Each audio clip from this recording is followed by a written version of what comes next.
ಬೋರ್ಡ್ಗಳಲ್ಲಿ ಸುಧಾರಣೆ ತರುವ ಬಿಲ್ಲನ್ನು ತಿದ್ದುಪಡಿ ಮಸೂದೆ ಲೋಕಸಭೆಯಲ್ಲಿ ಇವತ್ತು ಮಂಡಿಸಿದ್ರು. ನಿರೀಕ್ಷೆಯಂತೆ ಗಲಾಟೆ. ಮಸೂದೆನ ಜಂಟಿ ಸಂಸದೀಯ ಸಮಿತಿಗೆ ಈಗ ಒಪ್ಪಿಸಲಾಗಿದೆ. ಗಲಾಟೆ ಎಲ್ಲ ಆದಮೇಲೆ ಸಮಾಜವಾದಿ ಪಕ್ಷ, TMC, ನಿರೀಕ್ಷಿತ ಪಕ್ಷಗಳೆಲ್ಲವೂ ಆಕ್ಷೇಪ ವ್ಯಕ್ತಪಡಿಸಿದ್ದಾರೆ. ನಿಮ್ಮ ಕೈಲಿ ಆಗದ್ದನ್ನು ನಾವು ಮಾಡಬೇಕಾದ ಪರಿಸ್ಥಿತಿ ಬಂದಿದೆ ಅಂತ ಕೇಂದ್ರ ಮಂತ್ರಿ ಕಿರಣ್ ರಿಜಿಜು ಕೌಂಟರ್. ರಾಜ್ಯ ವಕ್ಫ್ ಬೋರ್ಡ್ ಮಂಡಳಿಗಳು ಅಥವಾ ಕೇಂದ್ರದಲ್ಲಿ ಎಲ್ಲೇ ಇರಲಿ, ಇವೆಲ್ಲ ಮಾಫಿಯಾ ಆಗೋಗಿದೆ ಅಂತ ನಿಮ್ಗಳ ಪಕ್ಷಗಳಿಂದಾನೇ ನನಗೆ ಜನ ಬಂದು ಹೇಳಿದ್ದಾರೆ. ಅವ್ರ ಹೆಸರು ಹೇಳಿ ಅವ್ರ ರಾಜಕೀಯ ಜೀವನ ಹಾಳು ಮಾಡೋಕ್ಕೆ ನಾನು ರೆಡಿ ಇಲ್ಲ ಅಷ್ಟೇ ಅಂತ ಅವರು. ಇದು ಕ್ರೂರ ಬಿಲ್ಲು, ಸಂವಿಧಾನದ ಮೇಲೆ ದಾಳಿ ಅಂತ KC ವೇಣುಗೋಪಾಲ್. ಯಾವಾಗ ಏನೇ ನಡೆದರೂ ಅದು ಸಂವಿಧಾನದ ಮೇಲೆ ದಾಳಿ, ಕ್ರೂರ ಬಿಲ್ಲು. ಸಂವಿಧಾನದ ಮೇಲೆ ದಾಳಿ ನಡೆದಿದೆ ಅಂದ್ಕೊಳ್ಳೋಂಥ ಘಟನೆಗಳು ಹಿಂದೆ ಎಲ್ಲ ಬಂದಾಗ ಅದಲ್ಲ, ಅದರ ಪರವಾಗಿನಿಲ್ಲ. ಸುಮ್ಮನೆ ಈಗ ನಡೆದಾಗೆಲ್ಲ ಸಂವಿಧಾನದ ಮೇಲೆ ದಾಳಿ ಅನ್ಬಿಡೋದು ಅಷ್ಟೇ, ಸ್ಟ್ರೈಟ್. ಅದಕ್ಕೊಂದು ಒಂದು ಒಂದು ಹೊಸ ವರ್ಡ್ ಅದೀಗ, ಯಾರು ಇದು ಸಂವಿಧಾನದ ಮೇಲೆ ದಾಳಿ ಅಷ್ಟೇ. ವಕ್ಫ್ ಬೋರ್ಡಲ್ಲಿ ಮುಸ್ಲಿಮರೇತರನ್ನು ನೇಮಕ ಮಾಡೋದಕ್ಕೆ ವಿರೋಧ ಮಾಡಿದ್ರು. ಹಿಂದೂ ದೇವಾಲಯಗಳನ್ನು ನಿರ್ವಹಿಸಲು ಕ್ರೈಸ್ತರು ಮುಸ್ಲಿಮರಿಗೆ ಆಗತ್ತಾ ಅಂತ ಕನಿಮೋಳಿ ಪ್ರಶ್ನೆ. ನನಗೆ ಐ ಥಿಂಕ್ ಆಕೆ ಪ್ರಶ್ನೆ ದೊಡ್ಡ ತಪ್ಪಿದ್ದಂಗೆ ಕಾಣಲ್ಲ. ವಕ್ಫ್ ಬೋರ್ಡ್ಗೆ ಹಿಂದೂ ಏತರರು ಬೇಕಾಗಿಲ್ಲ. ಹೆಣ್ಣು ಮಕ್ಕಳನ್ನು ತರೋದು ಸರಿ, ಅದರಲ್ಲಿ ಹೆಣ್ಣು ಮಕ್ಕಳ ನಾಮಿನೇಷನ್ಗೂ ಜಾಗ ಇದೆ ಈಗ, ಅದು ಸರಿ. ಮುಸ್ಲಿಂ ಏತರನ್ನು ಯಾಕೆ ತರಕ್ಕೆ ಹೋಗ್ಬೇಕು ಅಲ್ಲಿಗೆ? ಸೇಮ್ ಶುಡ್ ಅಪ್ಲೈ ಹಿಂದೂ ದೇವಸ್ಥಾನದಲ್ಲೂ. ತಿರುಪತಿಯಲ್ಲಿ ಯಾರ್ಯಾರನ್ನ ಹಾಕ್ತಾ ಇದ್ರು, ಅದೇನೇನು ಗಲಾಟೆ ಆಯಿತು ಎಲ್ಲವೂ ಸೇರಿ ಹಿಂದೂಗಳದ್ದು ಅದೇ ಸೇಮ್, ಕ್ರೈಸ್ತರದ್ದು ಹಾಗೇನೆ. ಹೇಗೆ ಅಲ್ಲಿ ಮುಸ್ಲಿಮರು ಮಾತ್ರ ಅದನ್ನು ಅವ್ರು ನೋಡ್ಕೋಬೇಕು, ಅದರಲ್ಲಿ ಬರೋ ಲಾಭ ನಷ್ಟಗಳನ್ನೆಲ್ಲ ಅವ್ರುಗಳು ಆರಾಮಾಗಿ ಇಟ್ಕೋಬೋದು, ಕ್ರೈಸ್ತರಿಗೂ ಹಾಗೆ ಇದೆಯೋ ಹಾಗೆ ಧಾರ್ಮಿಕ ದತ್ತಿ ಕಾಯಿದೆನ ಹಿಂದೂಗಳದ್ದು ತೆಗಿಬೇಕು. ಕಾಸನ್ನು ತಗೊಂಡೋಗಿ ಯಾರ್ಯಾರದ್ದು ವ್ಯವಹಾರಗಳಿಗೆ ಬಳಸ್ಕೊಳ್ಳೋಕೆ ಜಾಗ ಕೊಡಬಾರ್ದು. ಅದು ಹಿಂದೂ ದೇವಾಲಯಕ್ಕೆ ಮೀಸಲಿರಬೇಕು. ಬಹಳ ಸಿಂಪಲ್ ಅಷ್ಟೇ. यस, आप लोगों ने जो भी कदम उठाया है, आप लोगों ने जो भी चाहा है, वो आप नहीं कर पाया, वही चीज करने के लिए हम आज ये अमेंडमेंट प्रपोज किया गया. This provision, anybody, non-Muslims also be part of Waqf Council, is correctly an attack on the faith and freedom of religion. ಅದೇ ಪ್ರಶ್ನೆಯನ್ನ ಇದೇ ಕಾಂಗ್ರೆಸ್ಸಿನ ಯಾರೇ ಆಗಿರಬಹುದು ಬೇರೆ ದೇವಾಲಯಗಳ ವಿಚಾರದಲ್ಲಿ ಬಂದಾಗ ಯಾಕೆ ಕೇಳಿಲ್ಲ ಒಬ್ರುವೆ? ಅದೇ ಪ್ರಶ್ನೆಯನ್ನ ಹಿಂದೂ ದೇವಾಲಯಗಳಿಗೆ ಬಂದ ದುಡ್ಡನ್ನ ಬೇರೆದಕ್ಕೆ ಬಳಸ್ಕೋತಾ ಇದ್ದೀರಿ, it's an act of anti religion ಅಂತ ಯಾಕೆ ಕೇಳಿಲ್ಲ? ಅಲ್ಪಸಂಖ್ಯಾತರಿಗೆ ದೌರ್ಜನ್ಯ ಯಾಕೆ ಕೇಳಿಲ್ಲ ಯಾರುವೆ? ಒಂದು ಕಡೆ ಆದಾಗ ಅದು ರಿಲಿಜನ್ ಅನ್ನಿಸ್ಬಿಟ್ರೆ ಸನ್ಮಾನ್ಯ ಕಾಂಗ್ರೆಸ್ಸಿನ ನಾಯಕರಿಗೆ, ಬೇರೆ ಕಡೆ ಆದಾಗ ಅದಕ್ಕೆ ಹೇಳಿದ್ದು ಬಿಟ್ಬಿಡಿ, ಅದನ್ನು ಬಿಡಿ, ಮುಸ್ಲಿಂ ರೈತರನ್ನ ಹಾಕಬೇಕಾಗಿಲ್ಲ ಅಂತಲೇ ನಾನು ಹೇಳೋದು. ವಕ್ಫ್ ಬೋರ್ಡಲ್ಲಿ ಬೇಕಾಗಿಲ್ಲ. ಹಾಗೆ ಈ ನಿಯಮಗಳಿಲ್ಲೂ ಈ ಕಡೆಗೂ ಪಾಲನೆ ಆಗಬೇಕು, ಅದು ಮಾತ್ರ ಆಗಬಾರ್ದು. ಅಲ್ಲಿ ಮಾತ್ರ ಅಲ್ಲ. ಪ್ಯಾರಿಸ್ ಒಲಿಂಪಿಕ್ಸ್, ಪ್ಯಾರಿಸ್ ಒಲಿಂಪಿಕ್ಸ್ ನಲ್ಲಿ ಫೈನಲ್ ತಲುಪಿದ್ರೂ ಕೂಡ ಕೇವಲ 100 ಗ್ರಾಂ ತೂಕ ಹೆಚ್ಚಳದಿಂದಾಗಿ ರೆಸ್ಲಿಂಗ್ ಸ್ಪರ್ಧೆಯಿಂದ ಅನರ್ಹಗೊಂಡಿದ್ದ ವಿನೇಶ್ ಫೋಗಟ್ ಇನ್ನೂ ಕೂಡ ಆ ಆಘಾತದಿಂದ ಹೊರಗೆ ಬಂದಿಲ್ಲ. ಈ ಹಂತದಲ್ಲಿ ಫೋಗಟ್ ನಿವೃತ್ತಿ ನಿರ್ಧಾರವನ್ನು ತೆಗೆದುಕೊಂಡಿದ್ದಾರೆ. ತಾಯಿಯಂತಹ ಕುಸ್ತಿ ನನ್ನ ಮೇಲೆ ಗೆದ್ದಿದೆ, ನಾನು ಸೋತಿದ್ದೀನಿ, ನನ್ನನ್ನ ಕ್ಷಮಿಸಿಬಿಡಿ, ನಿಮ್ಮ ಕನಸು ನನ್ನ ಧೈರ್ಯ ಛಿದ್ರವಾಗಿದೆ, ಇನ್ನು ನನಗೆ ಹೋರಾಡುವ ಶಕ್ತಿ ಇಲ್ಲ, ನಿಮ್ಮೆಲ್ಲರಿಗೂ ನಾನು ಚಿರಋಣಿ ಅಂತ ಟ್ವಿಟರ್ನಲ್ಲಿ ಭಾವನಾತ್ಮಕವಾಗಿ ಬರೆದುಕೊಂಡಿದ್ದಾರೆ. ಇದೇ ವೇಳೆ ತಮ್ಮ ಅನರ್ಹತೆ ಪ್ರಶ್ನಿಸಿ ಫೋಗಟ್ ಆರ್ಬಿಟ್ರೇಷನ್ ಕೋರ್ಟ್ ಮೊರೆ ಹೋಗಿದ್ದಾರೆ. ನಾನು ರಜತ ಪದಕಕ್ಕೆ ಅರ್ಹಳಿದ್ದೀನಿ ಅಂತ ಅವರು ವಾದವನ್ನ ಮಾಡಿದ್ದಾರೆ. ಕೆಲವೇ ಕ್ಷಣಗಳಲ್ಲಿ ತೀರ್ಪು ಪ್ರಕಟವಾಗುವ ಸಂಭವ ಕೂಡ ಇದೆ. ವಿನೇಶ್ ಫೋಗಟ್ ತಮ್ಮ ನಿವೃತ್ತಿ ಬಗ್ಗೆ ಮರು ಚಿಂತನೆ ನಡೆಸಬೇಕು ಅಂತ ಅವರ ದೊಡ್ಡಪ್ಪ ಮಹಾವೀರ್ ಫೋಗಟ್ ಮನವಿ ಮಾಡಿದ್ದಾರೆ. ವ್ಯವಸ್ಥೆಯಿಂದ ಆಕೆ ನೊಂದಿದ್ದಾರೆ ಅಂತ ಶಶಿ ತರೂರ್ ವ್ಯಾಖ್ಯಾನಿಸಿದ್ದಾರೆ. ಫೋಗಟ್ರನ್ನ ಪದಕ ವಿಜೇತರೆ ಅಂತ ಪರಿಗಣಿಸಿ ಅದ್ದೂರಿ ಸ್ವಾಗತ ಕೊಡೋದಕ್ಕೆ ಹರಿಯಾಣ ಸರ್ಕಾರ ಮುಂದಾಗಿದೆ. ಜೊತೆಗೆ ವಿನೇಶ್ಗೆ 4 ಕೋಟಿ ನಗದು ಬಹುಮಾನವನ್ನ ಪ್ರಕಟಿಸಿದೆ.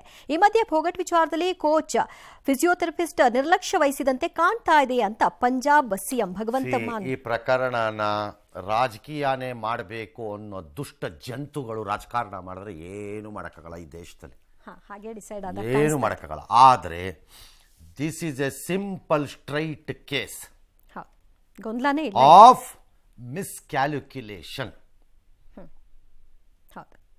ಫಿಸಿಯೋಥೆರಪಿಸ್ಟೋ, ಆಟಗಾರ್ತಿನೋ, ಕೋಚೋ ಗೊತ್ತಿಲ್ಲ, bad miscalculation in terms of weight ratios ಅಲ್ಲಿ. Number 2, extreme bad luck. ಅದಂತೂ ಹೌದು ಸರ್. ಅಷ್ಟೇ ಇದೆ. ಶಶಿ ತರೂರು ಹೇಳಿದ್ರು ವ್ಯವಸ್ಥೆಯಿಂದ ನೊಂದಿದ್ದಾರೆ. ಯಾವ ವ್ಯವಸ್ಥೆ? ಯಾವ ವಿಷಯ ಪ್ರಸ್ತಾಪ? ಯಾವ ವ್ಯವಸ್ಥೆ? ಸುಮ್ಮನೆ ನನಗೂ ಬುಡಕ್ಕೆ ಬರುತ್ತೆ ರೈಲನ್ನ ಅಂತ ಬಿಡ್ತೀರಲ್ಲ, ಯಾವ ವ್ಯವಸ್ಥೆ ಅಂತೆ? ಅದೆಲ್ಲ ದಾಟಿ ಅವ್ರು ಫೈನಲ್ವರೆಗೂ ಬಂದಿದ್ದಲ್ವ? ಯಾವ ವ್ಯವಸ್ಥೆ? ಅದೇ ವ್ಯವಸ್ಥೆಯಿಂದ ನೊಂದವರು ಫೈನಲ್ವರೆಗೂ ಬಂದ್ಬಿಟ್ರು. ಎಲ್ಲಿ ನೊಂದಿದ್ದು? 100 kg ಕಳ್ಕೋ ಅಂತ ವ್ಯವಸ್ಥೆ ಹೇಳ್ತಾ, 100 ಗ್ರಾಮ್ನ ವ್ಯವಸ್ಥೆ ಹೇಳಿತ್ತಾ ಅವ್ರಿಗೆ? ಕಾಮನ್ಸ್. ಇವರೆಲ್ಲ ಓದ್ದವರು, ಅಪರಿಮಿತವಾದಂತಹ ಅದ್ಭುತ ಸ್ಥಳಗಳಲ್ಲಿ ಕೆಲಸ ಮಾಡಿ ಬಂದಿರುವಂತಹ ಗಿರಾಕಿಗಳಿವರು. ತಲೆನಲ್ಲಿ ಏನಿದೆಯೋ ಯಾವ ವ್ಯವಸ್ಥೆ? 100 ಗ್ರಾಮನ್ನ ಹೆಚ್ಚು ಮಾಡ್ಕೊಳ್ಳಮ್ಮ ಅಂತ ವ್ಯವಸ್ಥೆ ಹೇಳುತ್ತಾ? ಯಾರ ಪಾತ್ರ ಯಾಕಿರ್ಬೇಕು? ಬಿಡ್ತಾರೆ ರೈಲ್ನ. ಆಯ್ತು, ನೋಡೋಣ. ಆಕೆಗೆ 4 ಕೋಟಿ ನಗದು ಬಹುಮಾನ ಕೊಡ್ತೀವಿ ಅಂತ ಹೇಳ್ತಿದ್ದಾರಲ್ಲ, ತುಂಬ ಕರೆಕ್ಟ್. ಓಕೆ, ಕುಡಿ ಆಕೆಗೆ, ಎನ್ಕರೇಜ್ ಮಾಡಿ. ಯಾಕಂದ್ರೆ ಆಕೆ ತಾನಾಗಿ ಏನೋ ಮಾಡಬಾರ್ದನ್ನ ಮಾಡ್ಕೊಂಡಿದ್ದಲ್ಲ ಅದು. ಆಕೆಯ ಫಾಲ್ಟ್ ಅಲ್ಲ, ದೌರ್ಭಾಗ್ಯ ಅಷ್ಟೇ ಆಕೆಗೆ ಅದು ಪಾಪ. ಹಾಗಾಗಿ ಗ್ಯಾರಂಟಿ ಮೆಡ್ಲಿಸ್ಟ್ ಆಯಮ್ಮ. ಹೌದು, ಕಂಚಲ್ಲಾದ್ರೂ ಇದ್ದಿದ್ರೆ ಕಂಚು ಬರುತ್ತೋ ಇಲ್ವೋ ಅನ್ಕೋಬೋದಾಗಿತ್ತು. ಇಲ್ಲ, ಸಿಲ್ವರ್ ಗೋಲ್ಡ್ ಗ್ಯಾರಂಟಿ ಮೆಡ್ಲಿಸ್ಟ್ ಅದು. ನಿಜ. ಹಾಗಾಗಿ ನಮ್ಮ ಭಾವನೆ ಮುಖ್ಯ, ಮೆಡ್ಲ್ ಅಷ್ಟೇ ಅಲ್ಲ. ಅದಕ್ಕೆ ಇಂಪಾರ್ಟೆನ್ಸ್ ಕೊಡ್ಬೇಕು. ಅದಕ್ಕೆ ಕೊಡಿ, ಆಕೆಗೆ ಎನ್ಕರೇಜ್ ಮಾಡಿ. ಬೇರೆ ಆದ್ರೆ ಹೆಣ್ಮಕ್ಳಿಗೆ ಎನ್ಕರೇಜ್ ಆಗ್ಬೋದು ಅದರಿಂದ, ನಿಜ, ತಪ್ಪಿಲ್ಲ ಅದು. ವಿನೇಶ್ ಪೊಗಟ್ ಅನರ್ಹತೆ ವಿಚಾರ ರಾಜ್ಯಸಭೆಯಲ್ಲಿ ಪ್ರತಿಧ್ವನಿಸಿ ಏನೋ ಕಾರಣದ ಚರ್ಚೆಗೆ ವಿಪಕ್ಷಗಳು ಪಟ್ಟು ಹಿಡಿದು ಬಂತೆ. ಏನು ಚರ್ಚೆ ಮಾಡ್ತಿರಪ್ಪ? ಹೌದು ಸರ್. ಏನು ಒಲಿಂಪಿಕ್ಸ್ ವಿಚಾರದಲ್ಲಿ ಏನು ಚರ್ಚೆ ಮಾಡ್ತೀರಿ? ಬಹಳ ಟ್ರಾನ್ಸ್ಪರೆಂಟ್ ಆಗಿದೆ ಇದು. ಒಂದು ನೀವು ಚರ್ಚೆ ಮಾಡಿಬಿಟ್ರೆ ಒಲಿಂಪಿಕ್ಸ್ ಕಮಿಟಿ ಏನು ಬೆದರಿ ಬೆಂಡಾಗಿ ಬೆವತು ಕಿತ್ತುಕೊಂಡು ಏನು ಇಂಡಿಯಾ ಏನೂ ಬದಲಾಗಲ್ಲ. ಇದಕ್ಕೆ ಧನ್ಕರ್ ಚೇರ್ಮನ್ ನಿರಾಕರಿಸಿದ್ದಾರೆ. ಪೊಗಟ್ ವಿಚಾರದಲ್ಲಿ ಇವರಿಗೆ ಮಾತ್ರ ನೋವಾದಂತೆ ವರ್ತಿಸ್ತಿದ್ದಾರೆ. ಇಡೀ ದೇಶ ನೋವಲ್ಲಿದೆ. ಇದಕ್ಕೂ ನೀವು ರಾಜಕೀಯ ಮಾಡಿದ್ರೆ ಅದನ್ನು ಅಪಮಾನ ಮಾಡ್ದಂಗೆ ಆಕೆಗೆ ಅಷ್ಟೇ. ಇದರಿಂದ ಬೇಸರಗೊಂಡು ಅವರು ಆಚೆ ಹೋಗಿದ್ದಾರೆ, ವಿಪಕ್ಷದವರು ಆಚೆ ಹೋಗುತ್ತೆ. ಹೋಗ್ಕಳಿ ಅನ್ಬೇಕು. ಎಲ್ಲ ರೀತಿಯ ಪ್ರಯತ್ನ ಮಾಡಿದ್ದೀವಿ ಅಂತ ಸರ್ಕಾರ. ಹರಿಯಾಣ ಮಾಜಿ CM ಭೂಪೀಂದರ್ ಹೂಡಾ ಮಾತ್ರ ಅವ್ರನ್ನ ರಾಜ್ಯಸಭೆಗೆ ನಾಮಿನೇಟ್ ಮಾಡಿಬಿಡೋಣ ಅಂತೇನೋ ಬಿಟ್ಟಿದ್ದಾರೆ ರೈಲನ್ನು. ಹೌದು ಸರ್. ಯಾಕೇಳಿ ತನಗೇನು ಕಳ್ಕೊಳ್ಳೋದಿಲ್ವಲ್ಲ, ಇವಾಗ ತನಗೆ ಅಧಿಕಾರ ಇಲ್ವಲ್ಲ. ಅದಕ್ಕೆ ಭೂಪೀಂದರ್ ಹೂಡಾ ಸರ್ಕಾರ ಇದ್ದಾಗ ಗೀತಾ ಪೊಗಟ್ಟನ್ನು ಯಾಕೆ ರಾಜ್ಯಸಭೆ ಕಳಿಸ್ಲಿಲ್ಲ ಅಂತ ಈ ವಿನೇಶ್ ದೊಡ್ಡಪ್ಪ ಮಹಾವೀರ್ ಪೊಗಟ್ ಕೇಳಿದ್ದಾರೆ. ಕೊಡಪ್ಪ ಉತ್ತರ, ಮಹಾಪುರುಷ. ಅವಕಾಶ ಇತ್ತಲ್ಲ, ಯಾಕೆ ಹೋಗಿ ಹೇಳಪ್ಪ. ಶಶಿ ತರೂರ್ಗೆ ವ್ಯವಸ್ಥೆ ಮಾಡಿದ್ದ ನೀವು ಹೇಳಿಪ್ಪ.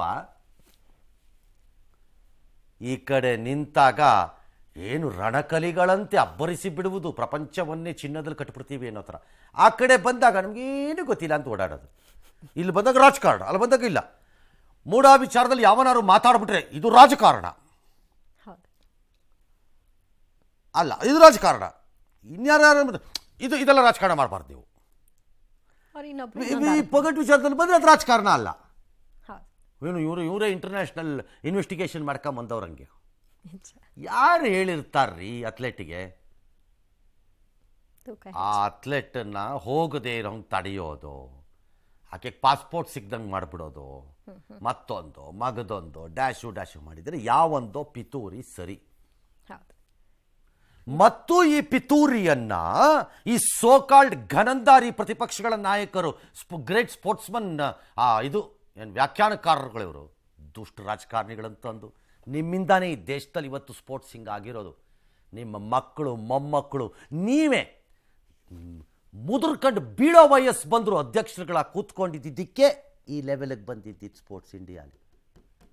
ಇಲ್ದಿದ್ರೆ 130 ಕೋಟಿ ದೇಶದಲ್ಲಿ ಜನ ಇರೋ ಈ ದೇಶದಲ್ಲಿ ನಮಗೊಂದು 25 ಮೆಡ್ಲ್ ತರಕ್ಕೆ ಬರೆದಿರೋಂಥ ಯೋಗ್ಯತೆ ಇಲ್ಲ ನಮಗೆ ಅಂತಂದರೆ ಯಾಕಪ್ಪ ಆಯಿತು?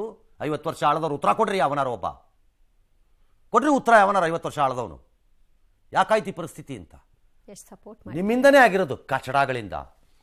80 ವರ್ಷ ಆದರೂ ನಾನೇ ಅಧ್ಯಕ್ಷ, ನನ್ನ ಮಕ್ಕಳು ಮೊಮ್ಮಕ್ಕಳು, ನನ್ನ ಹೆಂಡತಿ ತಮ್ಮ ಟೀಮ್ ಮ್ಯಾನೇಜರು, ನನ್ನ ಬಾಮೈದ ಕೋಚ್ ಜೊತೆ ಅಸಿಸ್ಟೆಂಟ್ ಕೋಚು. ಅಯೋಗ್ಯರನ್ನು ತಗೊಂಬಂದು ಇವತ್ತು ದೊಡ್ಡ ನೇಷನ್ ಸೇವಿಯರ್ಸ್ ಥರ ಮಾತಾಡ್ತಾರೆ. ಪಿತೂರಿ ಮಾಡಿದ್ರು, ಯಾರು ಒಬ್ರು ಮಾಡಿದ್ರು ಅಂತಲೇ ಇಟ್ಕೊಳ್ಳೋಣ. ಓಹೋ, ಈ ಕೊನೆ ಮ್ಯಾಚಿಗೆ 12 ಗಂಟೆ ಮೊದಲು ಪಿತೂರಿ ಮಾಡಿಬಿಟ್ರಾ? ಅಲ್ಲೇ ಬೇಕು ಅಂತ. ಅದೇ ಕೊನೆ ಮ್ಯಾಚ್ಗೆ ಕಾದ್ರು, ಲಾಸ್ಟ್ ಮ್ಯಾಚಿಗೆ ಇನ್ನು 12 ಅವರ್ಸ್ ಇದ್ದಾಗ ಪಿತೂರಿ ಮಾಡಿಬಿಟ್ರು. ಭಾರತಕ್ಕೆ ಪದಕ ಸಿಗಬಾರ್ದು ಅಂತ.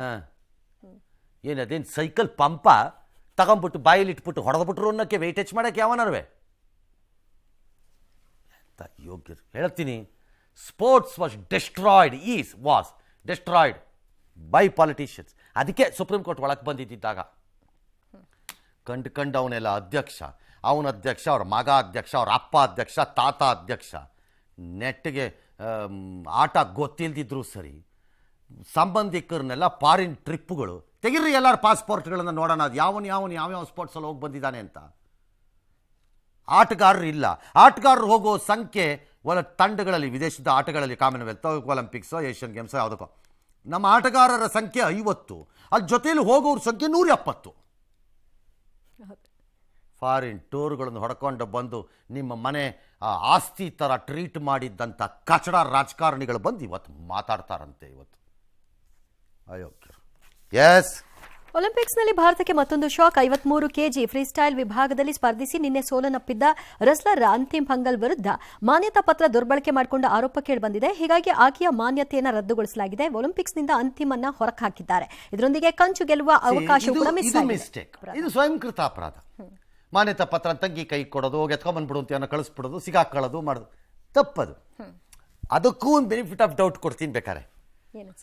ಆಕೆಗೆ ಅದ್ರ ಅರಿವಿತ್ತೋ ಇಲ್ವೋ ಕೊಡಬಾರ್ದು ಅವರಿಗೆ. ನಾನು ಅಲ್ಲ ಏನೋ ಇನ್ನು ಉಳ್ಕೊಂಡಿರೋ ಪದಾರ್ಥ ತಗೊಂಡ್ಬಂದ್ಬಿಡ್ಲಿ ಅಂತ ಕೊಟ್ಟೆ ನಾನು. I did not think like that ಅಂತಾನೂ ಇರ್ಬೋದೇನೋ ಪಾಪ. ಆದರೆ ಅದ್ರ ಎಚ್ಚರಿಕೆ ಆಕೆಗೆ ಇರಬೇಕಿತ್ತು.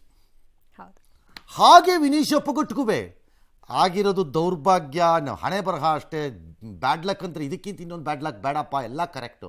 ಬಟ್ ಅರಿವು ಯಾರಿಗಿರಬೇಕು? ತೂಕದ ಅರಿವು ಶಶಿ ತರೂರ್ ಕಮೆಂಟ್ ಆನ್ಸರ್ ಐಸೆ ಯಾರಿಗಿರಬೇಕು? ಯಾರೋ ಭೂಪೇಂದ್ರ ಸಿಂಗ್ ಹೂಡಾ, ಇನ್ಯಾರೊಬ್ಬ ಪಿತೂರಿ ಮಾತಾಡಿದ್ದಂಥ ಮಹಾನ್ ಗಿರಾಕಿ ಪ್ರಚಂಡ, ಯಾರಿಗಿರ್ಬೇಕಪ್ಪ? ನಿಮಗಂತೂ ಇಲ್ಲ ರಾಜಕಾರಣಿಗಳಿಗದು. ದೇಹದ ಯಾವ್ಯಾವುದೋ ತೂಕದ ಲೆಕ್ಕ ಏನಾರು ಇದೆಯಾ ನಿಮಗೆ? ಹೆಂಗಿರಕ್ಕಾಗತ್ತೆ ಹೇಳಿ? ಕಂಡಿದ್ದೀನೆಲ್ಲ ತಿನ್ನೋವಾಗ ಎಲ್ಲಾನು ಜೀರ್ಣಿಸ್ಕೊಳ್ತಾರೆ. ಅಯ್ಯ, ಚರಂಡಿಲರಿ ನೀರನ್ನೇ ಅಮೃತದ ಥರ ಕುಡಿತಾರೆ ಭಾಳ ಜನ. ಅಂಥವ್ರಿಗೆ ತೂಕದ ಬೇರೆ ಇರುತ್ತೆ ಯೋಚನೆ ಅಂತೆ. ಸುಮ್ಮನೆ ಕೂತ್ಕೊಳ್ರಿ, ನಿಮ್ಗೆ ಯಾವೊಂದು ತೂಕದ ಬಗ್ಗೆ ಕಾಳಜಿ ಇರಬಾರ್ದು.